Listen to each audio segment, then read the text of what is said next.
মৌলভীবাজারের কমলগঞ্জে রাজকান্দি রিজার্ভ ফরেস্টের কুরমা বনবিটের গহীন অরণ্যে অবস্থিত হামহাম জলপ্রপাত। 2007 সালে জলপ্রপাতটি সন্ধান পান স্থানীয়রা।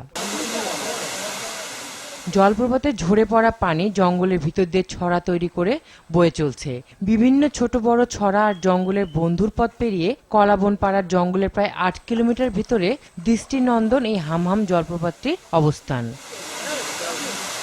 প্রায় 150 ফুট উঁচু দৃষ্টিনন্দন এই জলপ্রপাত দেখতে প্রতিদিনই ভিড় করেন দেশি বিদেশি পর্যটক। তবে জলপ্রপাতে পৌঁছাতে নেই কোনো ভালো রাস্তা, এমনকি কোনো দিক নির্দেশনাও না থাকায় গাইডের সহায়তায় জলপ্রপাতে পৌঁছাতে হয় পর্যটকদের। রাস্তাগুলো খুব সুগঠিত না, যেমন এই যে বর্ষাকালে বা একটু বৃষ্টি হলে রাস্তাগুলো এতটা পিচ্ছিল হয়ে যায় যে সেটা হাঁটার মতো উপযোগ্য থাকে না। রাস্তাঘাটের অবস্থা এত খারাপ যা আমরা অনেক দুঃখ লাগছে। যাত্রা পথটা যথেষ্ট ঝুঁকিপূর্ণ এবং চ্যালেঞ্জিং।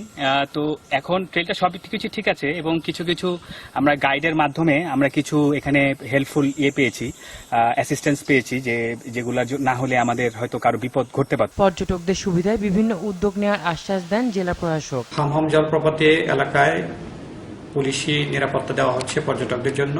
এছাড়া সেখানে যাওয়ার জন্য স্থানীয় সরকার প্রকৌশল অধিদপ্তরের মাধ্যমে রাস্তার উন্নয়ন কাজ ইতিমধ্যে শুরু হয়েছে।